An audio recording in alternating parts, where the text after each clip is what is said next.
23 मई 2018। दो दोस्त सिग्नल पे खड़े सिग्नल ग्रीन होने का इंतजार कर रहे थे। जैसे ही सिग्नल ग्रीन हुआ, इन्होंने अपनी गाड़ियां सर पर दौड़ा दी। इस वक्त इन्हें फिक्र थी तो सिर्फ दूसरे से कार रेस जीतने की। 100 मील फी घंटा से दौड़ती ये गाड़ियां किसी हादसे को दावत दे रही थीं। और फिर कुछ ऐसा ही हुआ। ओहायो से ताल्लुक रखने वाली जेसिका और उसकी बेटी जो रोड क्रॉस कर रहे थे, इन गाड़ियों का शिकार बन गए। फ्लोरिडा में पेश आने वाले इस हादसे में दोनों माँ बेटी जान बहक हो गए। और कैमरून हेरिन वो इंसान था जो ये गाड़ी चला रहा था। हादसे से कुछ दिन कबल ही उसकी माँ ने ये गाड़ी उसको ग्रेजुएशन सेरेमनी पे दी थी। लापरवाही और पागलपन ने 18 साल नौजवान को कातिल बना दिया। हादसे के फौरन बाद कैमरॉन और उसके दोस्त जॉन को हिरासत में ले लिया गया। कैमरॉन और उसके दोस्त जॉन पे मैनस्लॉटर और गलत तरीके से गाड़ी चलाने के केसेस बनाए गए। कैमरॉन और जॉन के वकीलों ने बेतहाशा कोशिश की कि केस को किसी तरह लंबा किया जाए। 4 जनवरी 2021 की पेशी से पहले ही जॉन ने अपना जुर्म कबूल कर लिया। याद रहे कि जिस गाड़ी से हादसा हुआ वो गाड़ी कैमरॉन चला रहा था। ताहम जॉन को 6 साल सजा और 5 साल प्रोबेशन में गुजारने का कहा गया।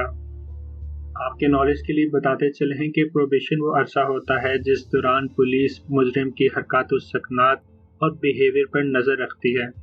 अब कैमरॉन को सजा सुनानी बाकी थी। इस दौरान कैमरॉन की वकीलों की जानिब से कोर्ट में साइकियाट्रिस्ट बुलाया गया। साइकियाट्रिस्ट ने यह मौक़िफ़ इख्तियार किया कि 18 साल के बच्चे का दिमाग इतना नहीं सोचता, यही वजह है कि इससे नादानियां हो जाती हैं। इसके बाद कैमरॉन की मां ने जज और जेसिका के शोहर से रोते हुए मिन्नतें की कि इसके बेटे को माफ़ कर दिया जाए। मजीद ये कि वो अपनी जायदाद बेच के जेसिका के कत्ल का हर्जाना देने को तैयार है। कैमरॉन की मां ने इतराफ़ किया कि ये सब कुछ जेसिका की कमी को पूरा नहीं कर सकता। इसके बाद बारी थी जेसिका के शोहर के बोलने की। उसने बताया कि कैसे कैमरॉन की लापरवाही की वजह से वो अपनी बीवी और बेटी को खो चुका है। जब भी वो अपनी बेटी के कमरे में जाता है तो उसका दुख ताज़ा हो जाता है। वो सोचता है कि कैसे उसकी बेटी गाना गाती अगर वो आज जिंदा होती। जिन खिलौनों से उसकी बेटी खेला करती थी, आज उन खिलौने से उसके भतीजे और भतीजियां खेलते हैं।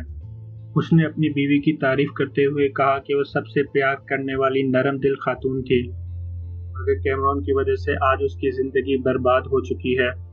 इसके बाद जज ने कैमरॉन और बाकी सब लोगों को कोर्ट में वो वीडियो दिखाई जिसमें कैमरॉन गाड़ी को 170 किलोमीटर फी घंटा की रफ्तार से चला रहा था। जज ने डिटेल्ड बहस के बाद उसको 24 साल कैद की सजा सुनाई। ये हादसा उन लोगों के लिए सबक है जो ना अपनी जिंदगी की परवाह करते हैं न दूसरों की जिंदगी की। उनकी लापरवाही ना सिर्फ उनकी बल्कि दूसरों की भी जिंदगी बर्बाद करती है। इसके बाद जेसिका के चाहने वालों ने कुछ पैसे इकट्ठे किए जिसका मकसद था लोगों में ट्रैफिक कवानीन के एहतराम के लिए आगाही पैदा की जाए।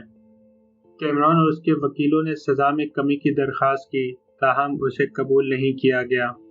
आज की वीडियो यहीं तक। बहुत जल्द मिलेंगे नई वीडियो के साथ, तब तक के लिए अल्लाह हाफिज।